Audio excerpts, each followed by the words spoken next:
Muy buenos días a Telecom 2022. Hoy, miércoles 18, tenemos dos invitados. Como primera parte, las palabras de bienvenida a cargo del ingeniero Boris Ramos. Buenos días. Telecom, ciclo de conferencias por el Día Mundial de las Telecomunicaciones y la Sociedad de la Información 2022. IEEE Comsoc Ecuador y las ramas estudiantiles Comsoc saludamos y damos la bienvenida a todos ustedes a este tercer día de conferencias de nuestro evento Telecom 2022 en su tercera edición. En conmemoración por el Día Mundial de las Telecomunicaciones y la Sociedad de la Información, celebrado cada 17 de mayo. Telecom 2022 es un evento donde participan 13 docentes, investigadores y profesionales expertos de renombre a nivel nacional y mundial, con ponencias de actual interés en el ámbito de las telecomunicaciones.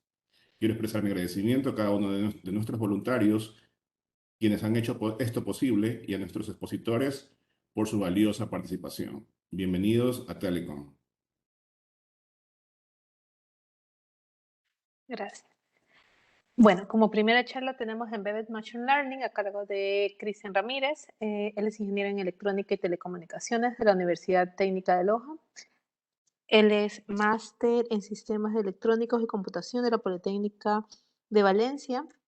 Su actividad investigadora se centra en la resolución de problemas computacionales y la implementación de modelos de inteligencia artificial en procesamiento de bajo consumo. Forma parte del proyecto Energy Advanced High Performance Computing and Communication y le damos la bienvenida a Cristian.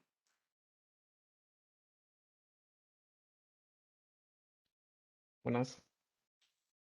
Buenas a todos. Bueno, eh, primero, luego de esta grandiosa introducción, por supuesto, agradeciendo a todos ustedes por acompañarnos en esta charla, voy a mostrarles lo que tenemos preparado. Compartir la pantalla.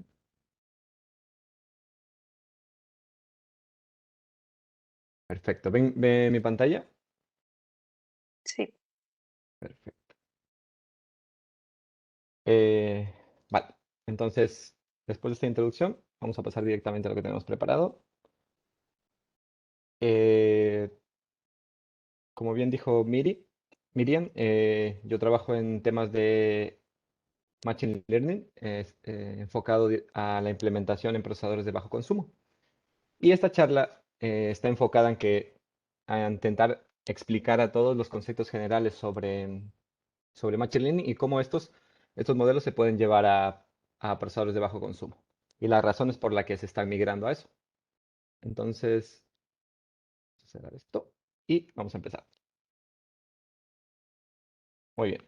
En esta introducción vamos a pasar a explicar un poco los conceptos. Entonces vamos a empezar definiendo la inteligencia artificial. Yo normalmente cito dos definiciones que me gustan mucho, que una es la que aportó John McCarthy, que dice que la inteligencia artificial es la ciencia de la ingeniería para la creación de máquinas inteligentes, y la que definió Aaron Barr en el MIT en el 80, que dice que la inteligencia artificial se define como la parte de las ciencias de la computación que se ocupa del diseño de sistemas inteligentes. Estos sistemas son los que eximen características asociadas con la inteligencia o las conductas humanas, entendiéndose esto como entender el lenguaje, aprender, razonar y resolver problemas, etc. Dentro del campo de la inteligencia artificial, eh, en una subárea, nosotros nos vamos a centrar en el área del Machine Learning.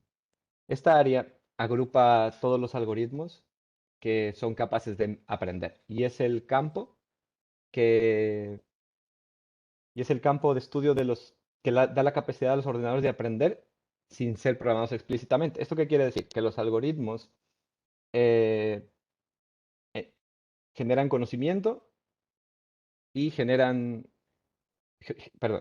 conocimiento sin necesidad de darle exactamente las instrucciones que tienen que ser, como es en la programación convencional. Bueno, del Machine Learning lo único que hacemos es agrupar los algoritmos que permiten a las máquinas aprender. Luego, dentro del Machine Learning existen otro subgrupo que son nos vamos a centrar en grupos inspirados en el funcionamiento del cerebro. Estos son dos subgrupos, son los algoritmos de tipo speaking, que se basan en copiar directamente el funcionamiento del cerebro, el otro subgrupo que, bueno, se podría decir que son los más populares o los más extendidos en la actualidad, que son las redes neuronales.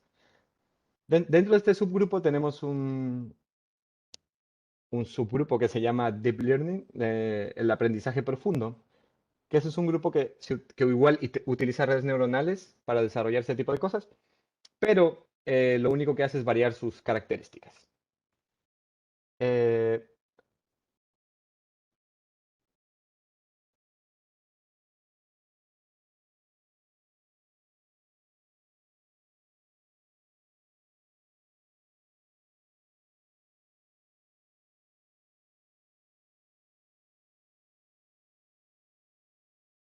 y aunque en la actualidad existen muchísimos grupos, es un extenso grupo de redes neuronales, en mayor o menor parte derivan del perceptrón que se desarrolló en la Universidad de Cornell. Muy bien.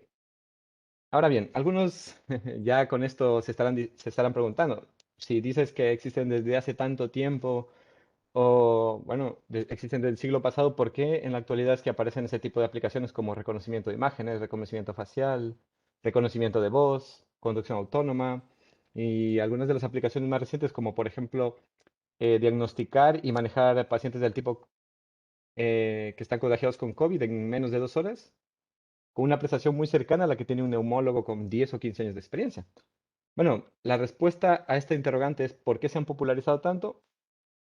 Es debido al avance de la técnica y de la tecnología. Es decir, la respuesta se encuentra en la capacidad de cómputo de los ordenadores actuales, sumado al crecimiento exponencial de los datos que se generan a diario. Es decir, como podemos ver en la gráfica de la derecha, donde mostramos em, las operaciones que son necesarias para cada modelo. La gráfica de la derecha agrupa los algoritmos o las redes neuronales más populares en la actualidad, las que más se usan.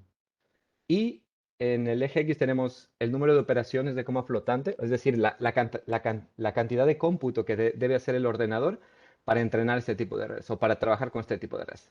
Esto se conoce como operaciones de coma flotante o gigaoperaciones de coma flotante en la actualidad. Entonces,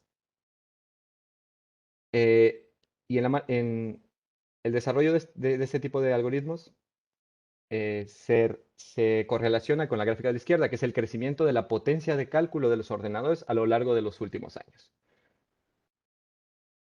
Vale, entonces,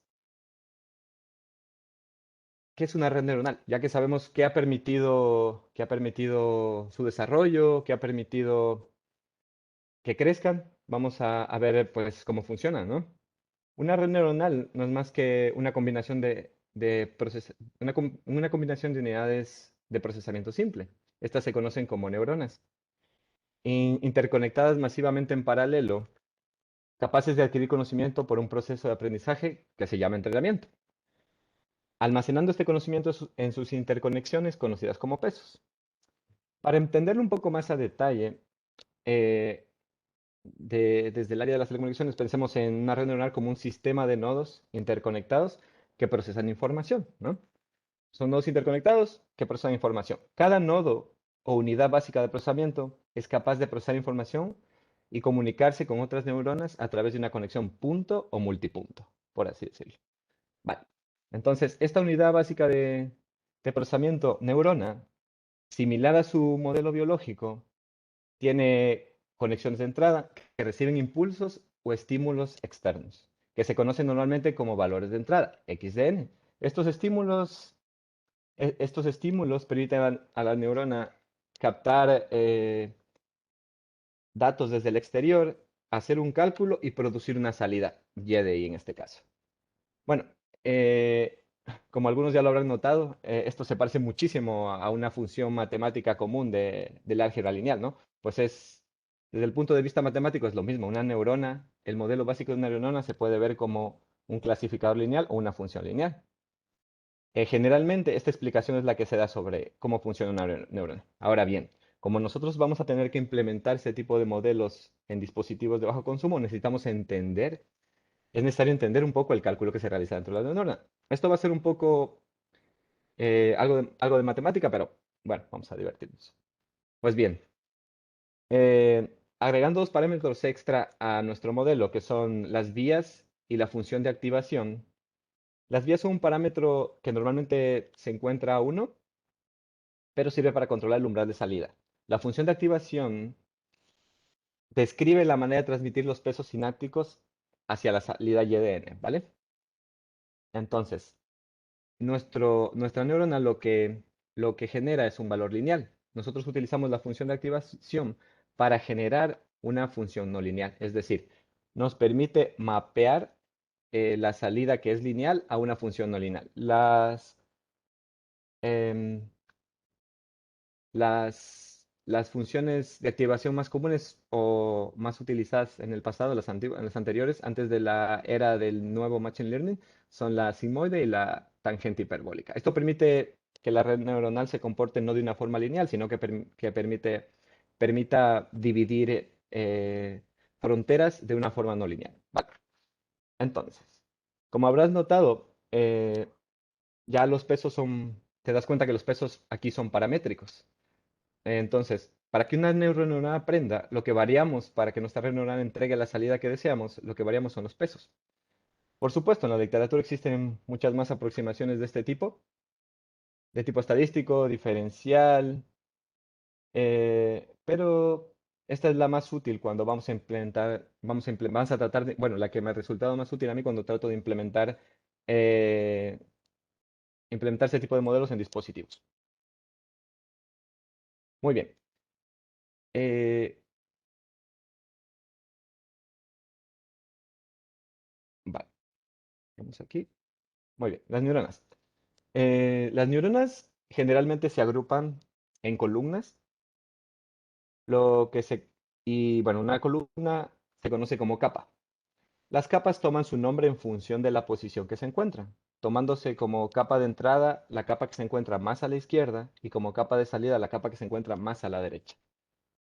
A su vez, las capas intermedias, como vemos aquí, se llaman capas ocultas. Esta representación de grafos generalmente se utiliza para intentar representar el flujo de datos.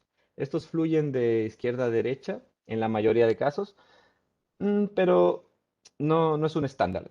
Generalmente se pueden girar, dependiendo de cómo las encuentres en la literatura, pero en la mayoría de publicaciones se encuentran la capa de entrada a la izquierda y la capa de salida a la derecha.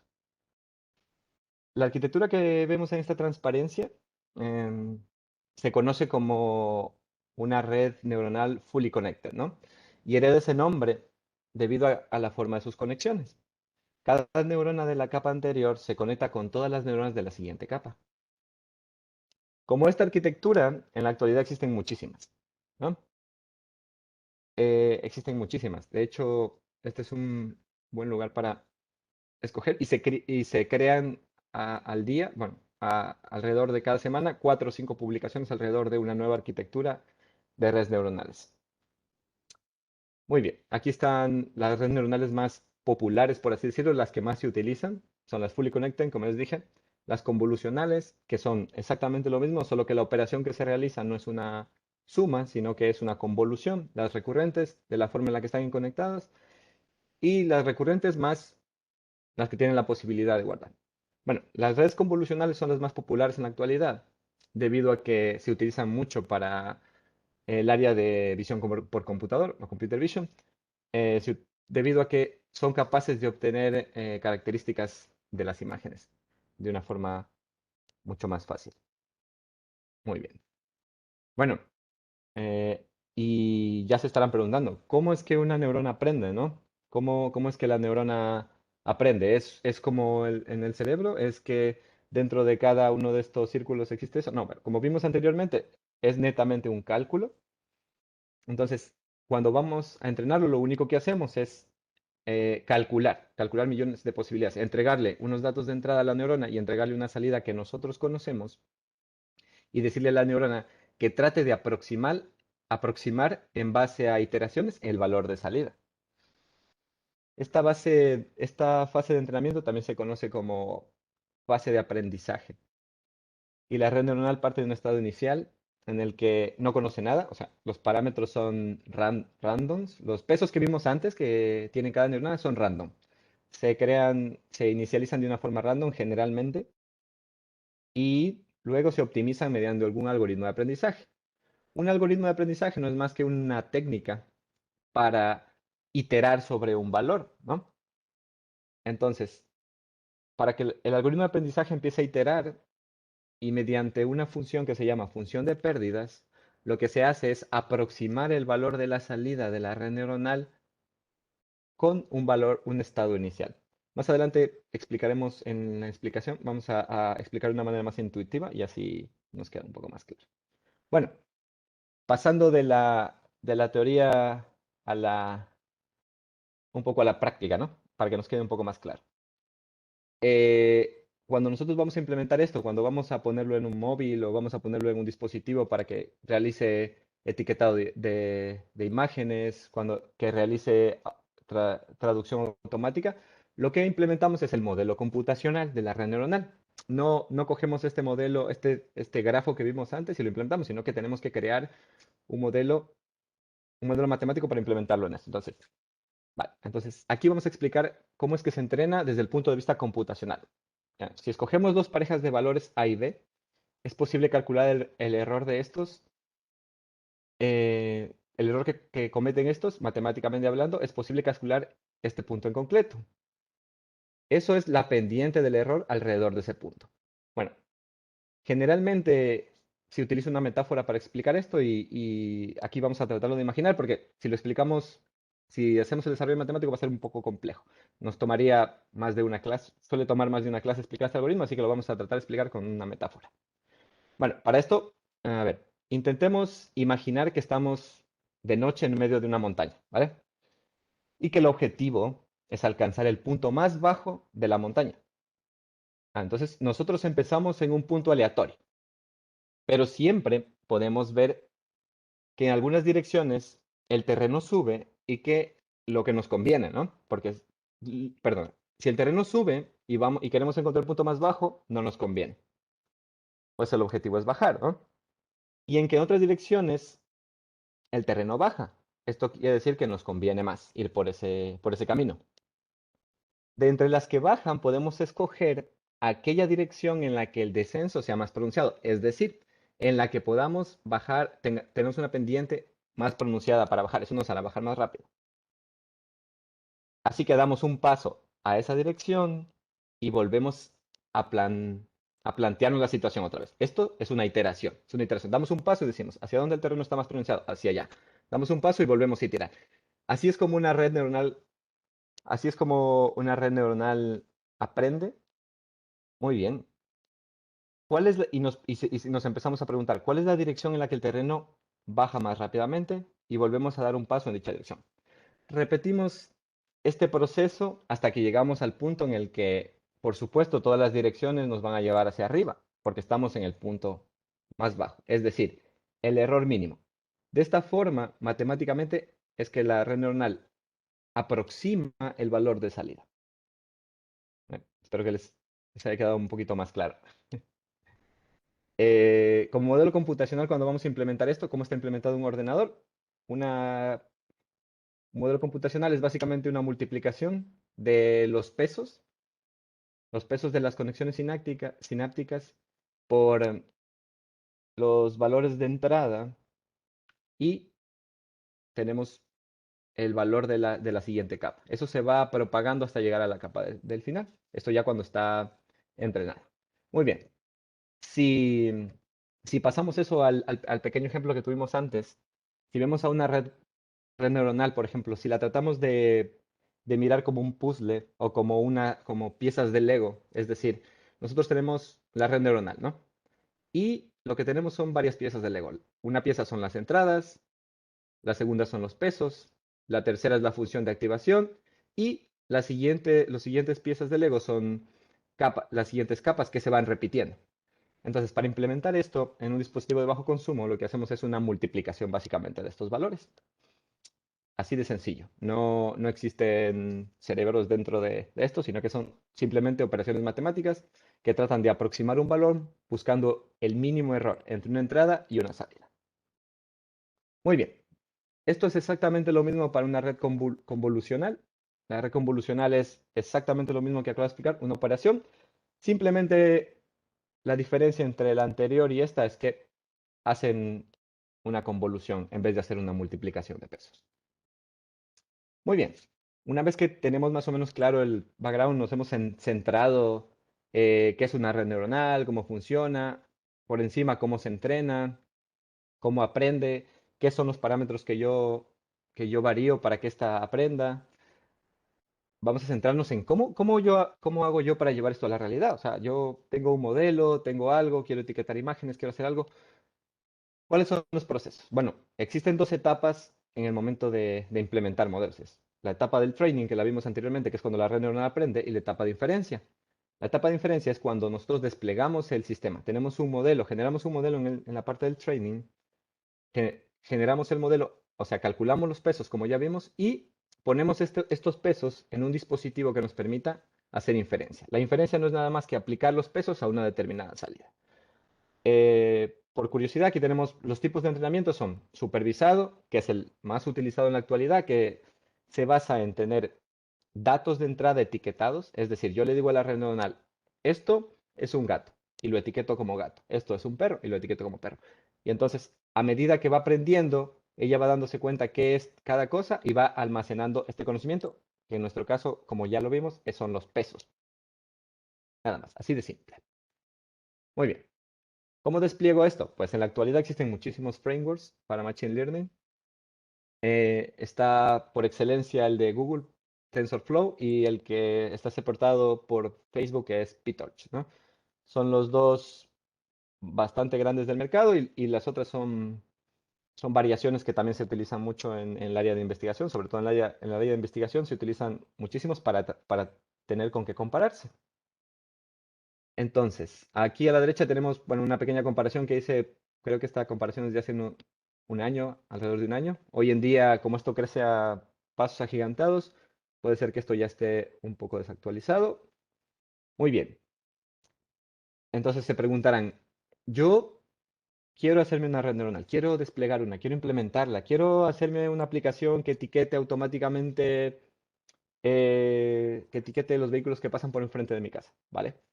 Entonces, tengo que crearme una red neuronal desde cero, tengo que crear la arquitectura, poner el número de neuronas.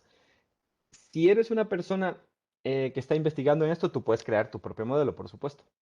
Muy bien, pero eso te tomará, como vimos anteriormente, desarrollar un modelo de cientos de neuronas, pues necesita mucho costo computacional y necesita generalmente muchísimo gasto energético, ¿no? Porque necesita hacer muchísimos cálculos para obtener ese valor. Es como cuando estás más o menos haciendo lo mismo. Para que tengamos una idea, es como estar haciendo los mismos cálculos. En realidad son las mismas operaciones que se hacen cuando uno hace minería de Bitcoin. Bueno, hay mucha gente que ha trabajado desde hace mucho en desarrollar modelos muy, muy, muy, muy específicos y que funcionan en la actualidad mucho mejor que una persona etiquetando. De hecho, uno de los más famosos es este Imaginet, que es un reto, un challenge por la Universidad de Stanford, que ellos crearon un dataset de imágenes que están etiquetadas y lo que hacen es lanzar el reto, ¿qué arquitectura o qué red neuronal es capaz de, de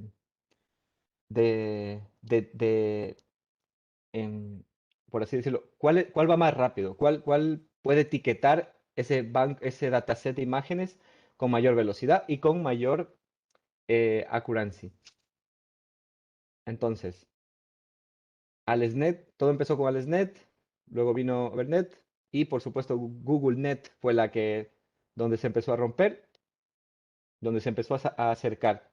En el gráfico de la derecha tenemos la comparación, por ejemplo, si una persona etiquetaría todo ese dataset de datos mirándolo, tendría más o menos eh, una accuracy de alrededor del 5%. Vemos que las redes neuronales ya superaron a que una persona haga ese etiquetado.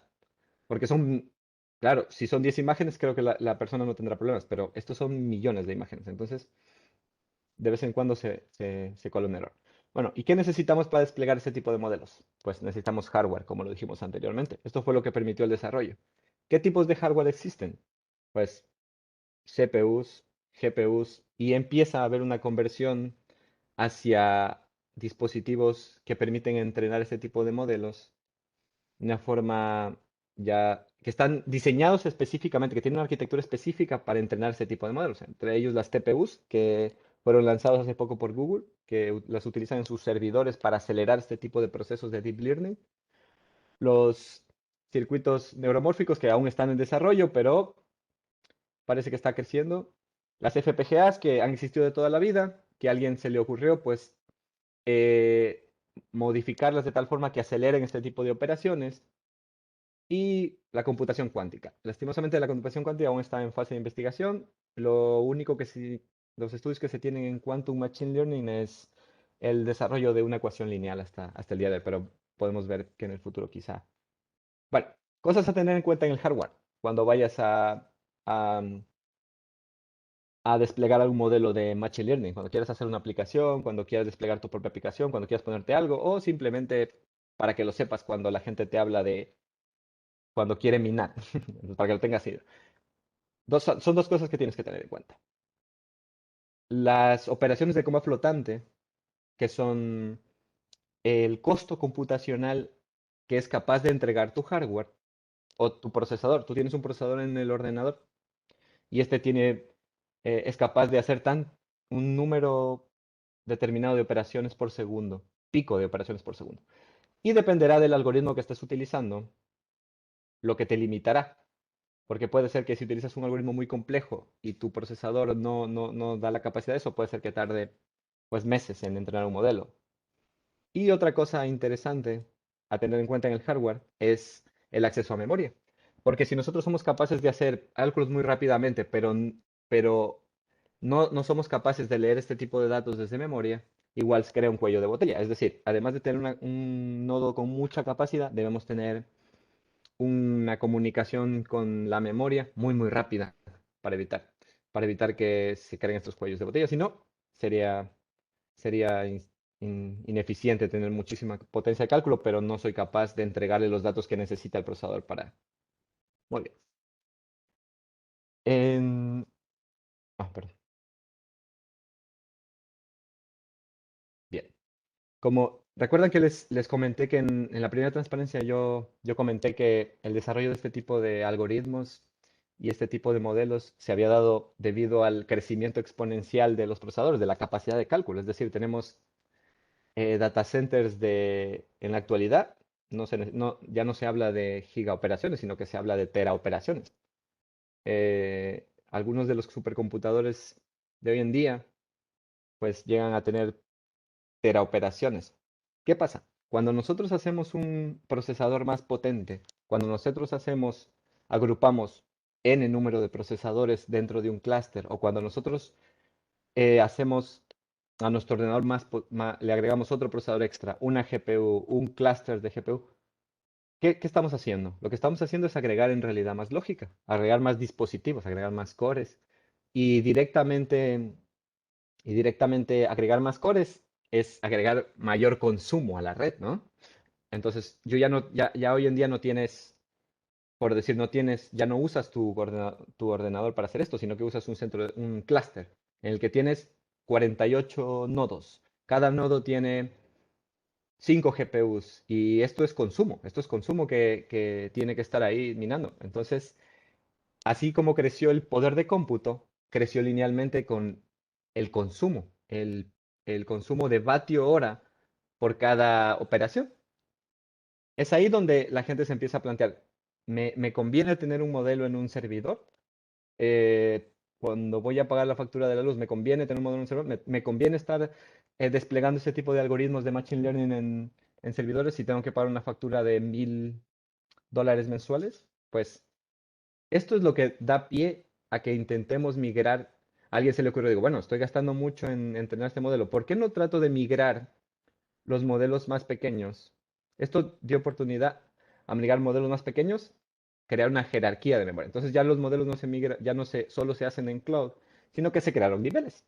Entonces está el Cloud Deep Learning en este caso, o Machine Learning, como quieran llamarlo. Está el Edge Deep Learning, que es en servidores más cercanos y de menos potencia, que consume menos.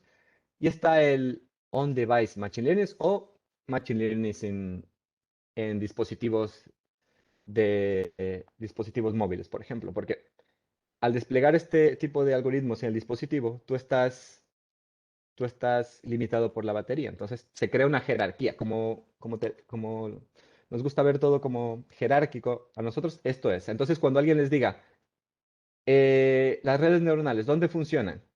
Ustedes pueden decirle que funcionan en la nube, funcionan tanto en un servidor local que está cerca o tranquilamente cuando uno utiliza el Face ID de su Apple, de su iPhone, lo que estás haciendo es ejecutar un modelo de etiquetado o un modelo de reconocimiento facial que está embebido en un chip en tu teléfono.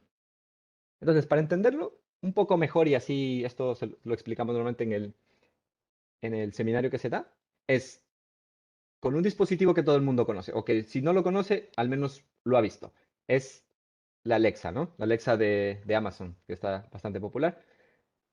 ¿Qué pensarían que es la Alexa? ¿Es un Edge device o es un End device?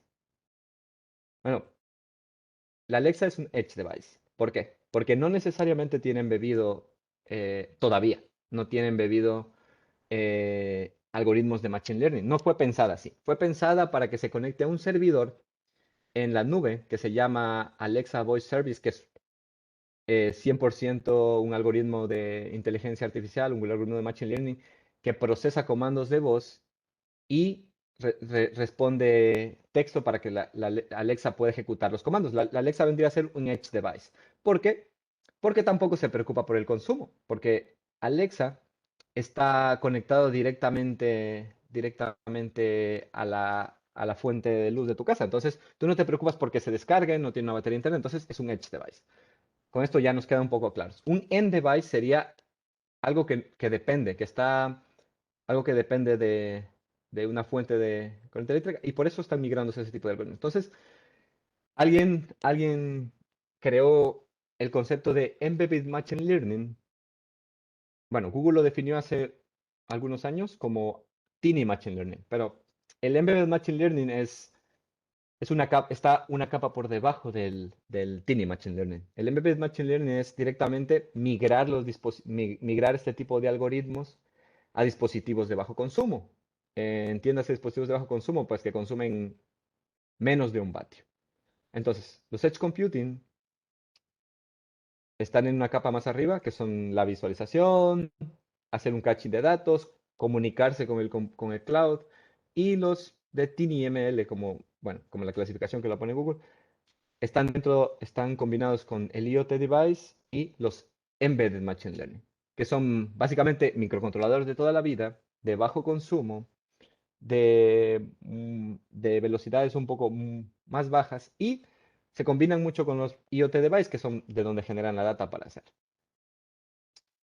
Muy bien. Entonces, por qué estamos interesados? Si todos diríamos, tenemos un servidor con mucha potencia y tal, pero ya nos has dicho que consumen demasiado. Entonces, estas comunicaciones y este tipo de cosas y estar frecuentemente procesando en un servidor y devolviendo las respuestas hacia los dispositivos finales, tienen muchísimo consumo y eso se nota pues en la batería de tu teléfono. Hace algunos años tú tenías tu iPhone y a veces para hacer algún comando de voz y tal, la batería te duraba creo que 1 o 2 días. Hoy eso se está optimizando de esta forma, está optimizándose para que no se consuma demasiado. Entonces es una oportunidad en la que, bueno, se está trabajando en migrar este tipo de Cloud Machine Learning a la Tiny Machine Learning, debido a que la proyección dice que existen hasta el 2026, alrededor de 1.8 billones de dispositivos que van a estar fuera del cloud. Y de entre ellos, algunos de mucho interés son las aplicaciones de variables de ambiente, normalmente el environment, las cámaras, por supuesto, los dispositivos de visión, que son un área que tiene muchísimo crecimiento con las redes convolucionales, y los de audio que se está haciendo, es migrar, tratar de que Alexa funcione localmente. Bueno, entonces el reto es llevar esos algoritmos de Machine Learning a microcontroladores o a microprocesadores que consuman milivatios. Es decir, ya no tendríamos ese costo computacional y con un low memory bank, una capacidad de memoria muy, muy baja. Bueno, y me dirás, pero tú te estás contradiciendo ahora, Cristian, te estás contradiciendo. ¿Por qué? Porque me habías dicho al principio que yo necesitaba millones, millones y muchísima potencia de cálculo para entrenar. Muy bien, eso se hace en la etapa de entrenamiento. La etapa de inferencia se necesitan un número menor de operaciones para desplegar ese tipo de modelos en un teléfono, crear un chip, agregarlos a un microcontrolador, a un dispositivo, a estas cámaras Smart. Y es cierto que debido a, y es cierto que debido a las limitaciones de memoria, existe un subgrupo de modelos de Machine Learning que se pueden implementar. El subgrupo es alrededor de modelos que tengan de 5 millones de parámetros hacia abajo. Las micronet, movilnet, son redes diseñadas para ese tipo de cosas. ¿Y cómo se migra este tipo de modelos? Si no caben, si son muy complicados de migrar, o sea, si son muy complicados de meter, si no caben en un microcontrolador que tiene kilobytes o megabytes de memoria y que tiene una velocidad muy baja, por eso el consumo, ¿no? Pues existen varias técnicas, que una de ellas es el pruning, que como vimos antes, la red neuronal se, se crea, se entrena, se crea un montón de conexiones y lo que la gente, y una técnica que se utiliza en la actualidad para hacer eso es el pruning, que es básicamente su traducción es un podado, que es se entrena el modelo, se elimina parámetros, es decir, se empieza a eliminar ciertas conexiones y a ver cómo, ya experimentalmente a ver cómo estas conexiones afectan al performance de la red, eliminan algunas, se vuelve a entrenar el modelo y se genera un modelo mucho menos pesado, con menos parámetros, un modelo light, como lo llaman en la literatura. Pero me dirás, bueno, ¿por qué no podas todo y ya está? El problema es que la accuracy baja. Si yo tengo un modelo que en el 99, si un modelo 100% entrenado con todas las conexiones y que se diseñó para eso, tiene un 95% de eficiencia haciendo su trabajo, si yo implemento un modelo con pruning, tendrá alrededor de un 80. Pero esto es haciendo un pruning bastante extenso. Por eso es que esta técnica se está utilizando netamente en modelos que se utilizan para etiquetado, porque eh, dependiendo de la aplicación, un modelo te da igual que tarde un segundo que tarde un segundo menos, en ciertos casos. Para otros casos, al contrario, se lo está acelerando más, como en la conducción autónoma. No se puede dar el lujo de utilizar ese tipo de técnicas. Otra técnica para llevar ese tipo de algoritmos desde el cloud a los dispositivos de bajo consumo es la cuantización.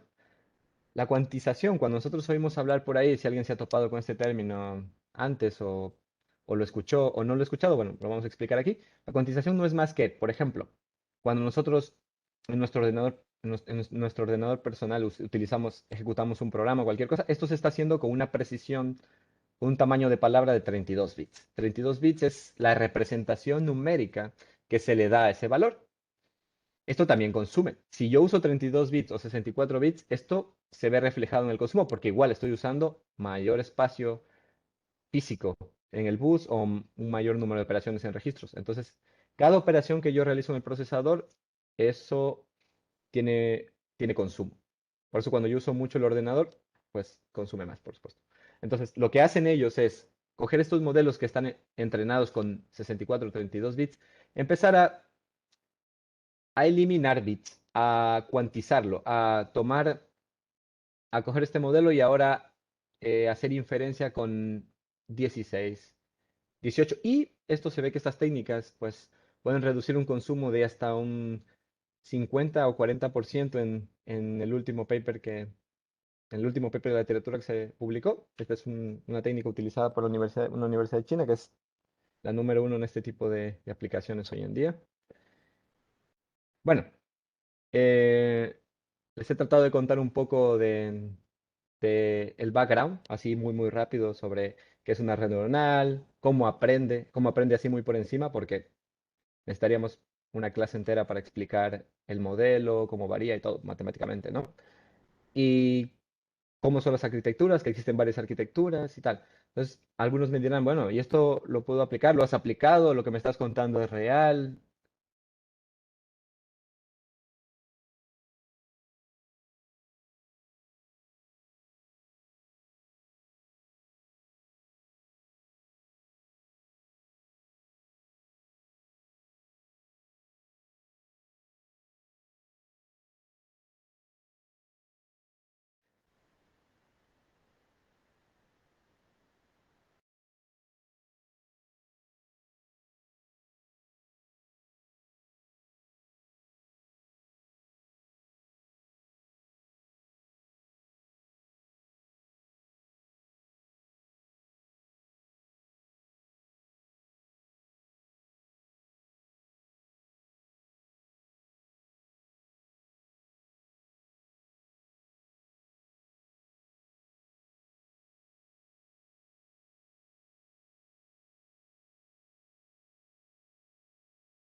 No se escucha.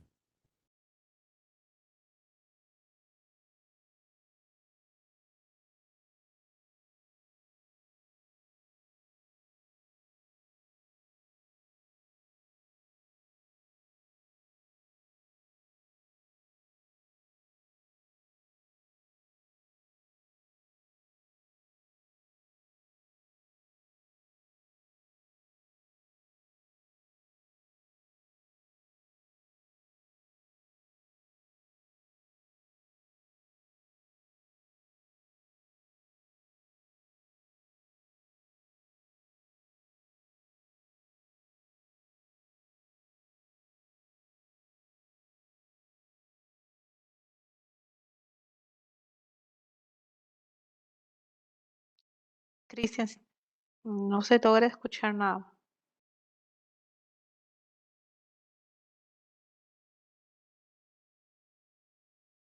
No sé si me escuchan. Ahí te estamos escuchando. Vale. ¿Hasta dónde me quedé? Perdona, que no sé dónde se me cortó. Más atrás. ¿Más atrás? Ujú, más atrás. A la parte donde que decías que si habías aplicado todo lo que habías hablado. Vale. Pruning, esto, la cuantización también la escucharon, ¿no? Bueno, entonces, Desde ahí. vale, listo. Entonces, eh, ¿cómo pasamos esto a la realidad?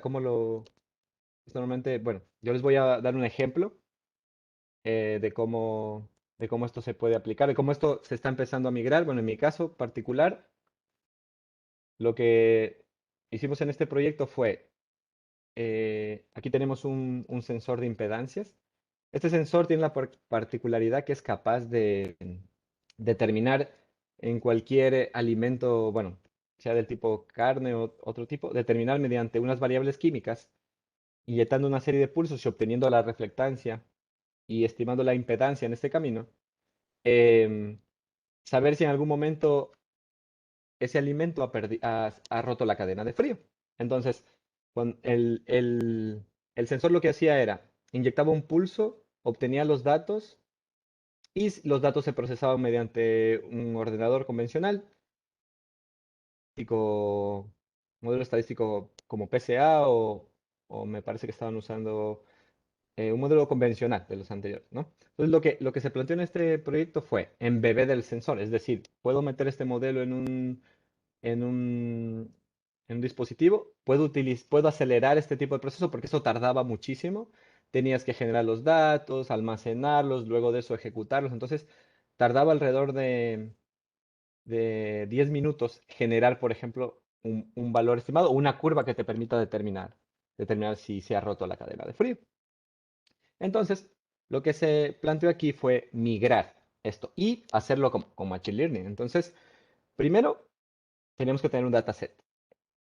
Como le dijimos antes, para que una red neuronal aprenda, se tiene que tener un dataset. Entonces, lo que se hizo fue generar un dataset gigante de pruebas químicas, de muestras del sensor y cómo se había obtenido, validarlas con el modelo anterior que se tenía, el modelo convencional estadístico, y luego empezar a analizar este tipo de datos. Los datos que nos arrojaba el sensor son un valor de impedancia que se aproximaba en función a la permitividad, eso se llama electroscopía, entonces, y en base a la conductancia estimábamos la impedancia, ¿no? Un valor de impedancia. Bueno, lo que teníamos que determinar, como uno ya, en este caso, a ver, aquí estamos hablando no de la implementación en el dispositivo, todavía estamos analizando los datos que nos arroja el sensor para ver si luego podamos el paso de implementarlo, ¿no?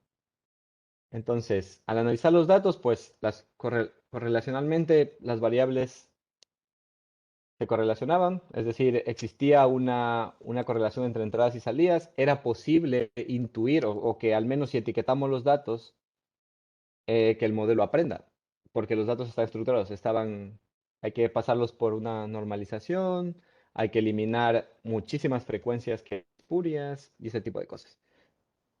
Y una vez que hicimos un método de clasificación muy básico, solo para probar si este modelo, si esta data se la podría clasificar con un modelo de Machine Learning, pues nos arrojó muy buenos resultados.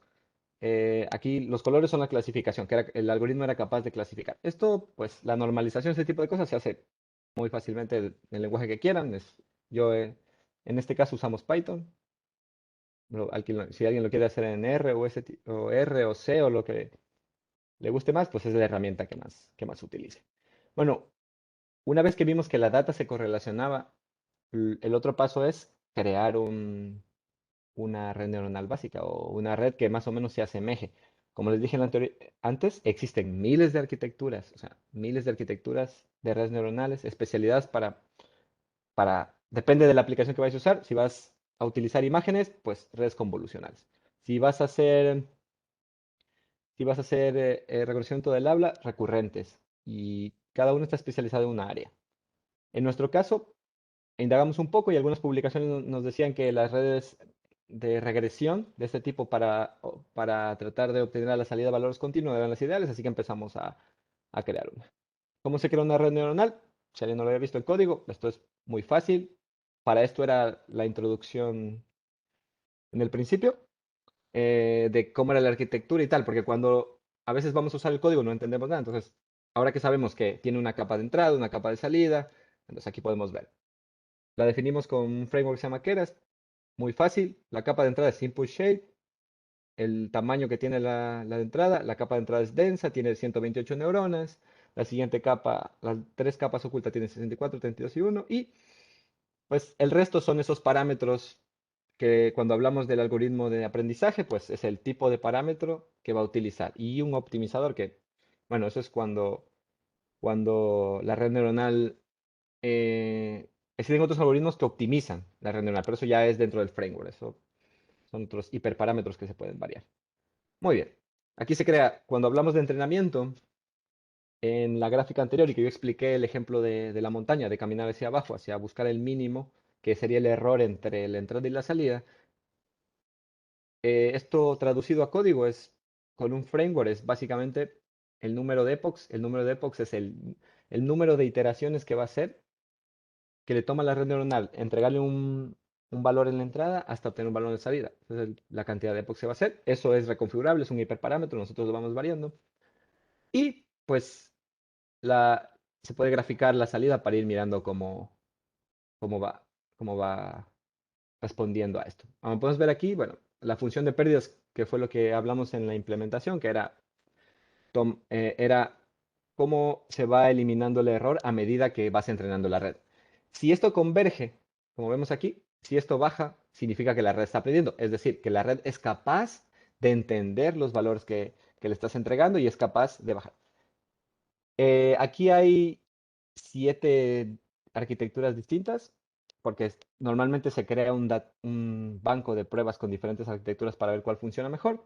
En este caso, como no se trataba de imágenes y como era datos que habían generado la gente del área de química, de alimentos, no existía una arquitectura, entonces empezamos a probar varias arquitecturas hasta que sacamos una que nos, que nos, que nos viniera bien. Estas son las diferentes arquitecturas que utilizamos. Una vez que generamos esto, entregamos el modelo, alguien nos dijo, bueno, ¿y cómo embebes este modelo? ¿Recuerdan lo que les había dicho? Aunque no sería muy complicado implementar este modelo en un dispositivo final, en un microcontrolador, porque tampoco es que la red es muy grande. eh, Quisimos aplicar lo que acabamos de ver antes, esa técnica de pruning, a ver si existe, ¿no? Entonces, empezamos a podar la red. Como vemos, empezamos con 128 neuronas en la primera capa y terminamos con 8 en la última iteración. Podemos ver claramente aquí que la función de pérdidas es más, o sea que el error en la última arquitectura es más que, que en la primera, ¿no? Que en la que tuvo mejor desempeño, por así decirlo. Bueno, ahora lo vemos bien. Si esto lo vamos a utilizar en un ordenador o en un dispositivo en el que podemos hacer inferencias sin ningún problema, pues no hay ningún problema. Le metemos las capas que sean necesarias, el número de neuronas que sean necesarios, si no me importa el costo, no hay ningún problema. ¿Qué pasa? Este sensor necesitaba tener un dispositivo embebido y el dispositivo embebido, pues, tenía sus particularidades. No era un dispositivo no era un dispositivo que se buscó primero, sino que ya existía, ya estaba adquirido, entonces teníamos que implementarlo en ese porque con ese se había planteado el proyecto. Entonces, para que tengan una idea, bueno, haciendo un test de los diferentes modelos, podemos ver que el que tenía mejor desempeño, pero me equivoqué, sí, era el R2. Entonces vemos que casi todas las X están más cerca del modelo y el R7, que era el que peor desempeño, bueno, de vez en cuando se aleja un poco del modelo. Tiene alguna variación de error. Pero como estos eran valores continuos muy grandes, eran intervalos, esto tenía que, por ejemplo, predecir horas post-mortem. Tenía que predecir cuántas horas habían pasado después de haber roto la cadena de frío. Entonces, eh, en esta aplicación concreta daba igual, o sea, era igual que sean 4 o que sean 6, porque ese tiempo, los rangos de tiempo necesarios para esto eran alrededor de 5 horas, así que si estaba dentro de 2 horas estaba bien. Entonces, por eso fue que, vale, aquí viene el dispositivo en el que teníamos que embeberlo. En este caso, es una FPGA, una Sync. Bueno, soporta ARM, soporta algunas cosas, pero en ese momento no habían tantas herramientas como hay ahora, así que nos tocó, bueno, lo que hicimos fue implementar esta red neuronal en C. Recuerdan que antes les había explicado les había dicho que iba a ser importante el entender un poco el modelo computacional de la Fully Connected. Pues aquí nos va a servir. Cuando vamos a implementarlo aquí y no existe ninguna librería, en ese momento no existía ninguna librería, lo que hacemos es sacar los pesos del modelo de TensorFlow, PyTorch, Café o la herramienta del framework que tú uses, exportar los pesos de esta red neuronal y hacer inferencia. Pero como nosotros ya sabíamos que la inferencia no es nada más que de una fully connected, no es nada más que la multiplicación matriz vector de los datos de entrada que se llaman input fmaps en este caso, y los filtros que son los valores de los pesos para obtener una salida, pues la función para hacer inferencia de una red neuronal, de una fully connected, de en cada capa se reduce a esto. Esto es un algoritmo general, luego esto tiene un montón de optimizaciones y tal, que fue lo que se hago, pero básicamente es la multiplicación de entrada por los canales. No hay secreto al implementar esto en un dispositivo cuando lo quieres hacer bare metal. Muy bien, al hacer inferencia en el dispositivo, pues resultó que funcionó bastante cercano a lo que funcionaba en el modelo no implementado, en el que les mostré antes. Los valores son bastante cercanos y tenía un error de alrededor del 10 al 12, variaba un poco. Pero en su mayoría, al hacer un test, por ejemplo, al hacer un test, pues acertaba la mayoría de esto. Tenía un error del 5 o 10%. Había un rango de error. Se podía mejorar mejorando la implementación y tal, pero eso era lo que buscaba. Entonces, luego de haberles contado esto de la implementación, luego de haberles contado que se programó, cómo se hizo, es necesario. O sea, ya se estarán preguntando, si yo tengo un modelo, yo tengo una aplicación que la programé, una aplicación estadística, la gente que trabaja en esto, tengo un montón de datos, quiero hacerlo con quiero hacerlo con un modelo de Machine Learning, quiero ver si esto me logra predecir la salida y tal. Ya vimos que está el framework, está, primero se hace una limpieza de datos, luego se entrena la red neuronal. Si converge, se puede hacer un test súper rápido hoy en día con los frameworks que mostré. Las capturas del código, entrenar una red neuronal y agregar capas es cambiar un valor en un script de 20 o 30 líneas, que es cuando lo haces una vez, luego el resto es iterar sobre eso. Bueno, algo que tengo que focalizar es que la implementación de este modelo en esta FPGA tomó su tiempo porque había que implementar varias cosas en lenguaje de bajo nivel, pero era interesante porque era un área de investigación, ¿no? La gente que nos dedicamos a la investigación, pues tenemos que tratar de implementar ese tipo de cosas para sacar resultados y mostrar que esto se puede hacer o no. Mi consejo, si un modelo si ustedes quieren implementar su modelo, hoy en día existen muchísimos frameworks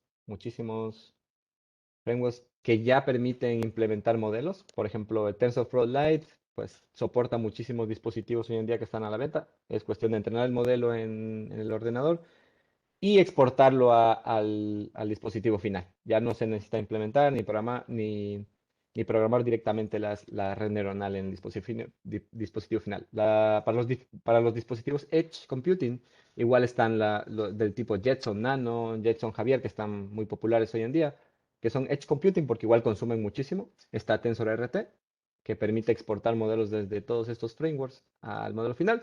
Y luego está una librería que utiliza ARM, que es Genesis. Es una librería que permite hacer inferencia, básicamente. Aquí hay que trabajar un poquito más, pero es casi lo mismo.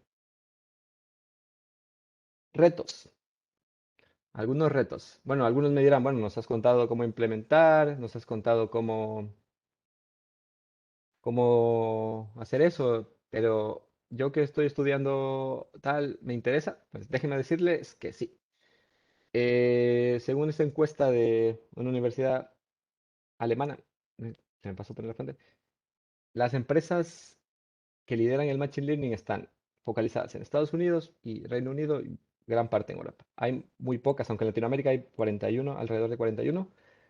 Esto está creciendo muchísimo y se espera que sea pues el siguiente mercado de más demanda, porque la gente que tenía modelos computacionales eh, de visión artificial está migrando todo a Machine Learning y tiene un mayor desempeño. Entonces, es lo que ha permitido el desarrollo, ¿no? De estas compañías, el 14% de las compañías se dedican al área de comunicaciones, incluido telecomunicaciones, incluido algún tipo, necesitan algún servicio de Machine Learning. Y en contraste, pues, por curiosidad, la ITU alrededor de hace un año, año y medio, empezó ya a lanzar retos de aplicaciones de inteligencia artificial y machine learning sobre redes 5G. Este es un reto bastante interesante por si alguien le quiere echar un vistazo. Es, es aplicar machine learning y inteligencia artificial para redes 5G, recogiendo datos, planteando un modelo de preguntas, un modelo de clasificación, mejora del habla, muchísimos servicios. Bueno, el, hasta ahí todo. Muchísimas gracias espero que hayan disfrutado más o menos la charla, espero que se hayan quedado con un poco de conceptos. Si alguien tiene alguna pregunta, pues eh, no sé cómo. Gracias, Cristian. Vamos a una ronda de preguntas corta, porque Vale, ya el otro conferencista también nos está esperando. perfecto. Por favor, eh, quien tenga preguntas, por favor, en el chat o en la parte que dice preguntas para leerle el panelista.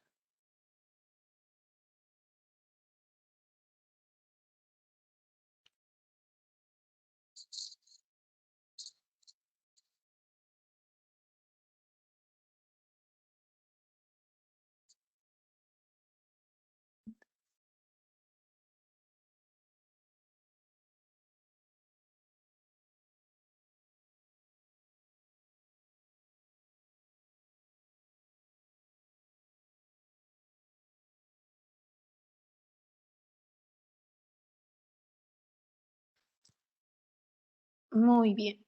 Parece que no hay preguntas. Cristian, te agradecemos tu participación. Esperamos seguir Perfecto, contando en próximos eventos. perfecto. Muchísimas gracias a todos por asistir y bueno, si tienen alguna duda y tal, Miriam tiene el contacto y podemos. Sí, Muchas gracias. gracias, Cris. Buen día.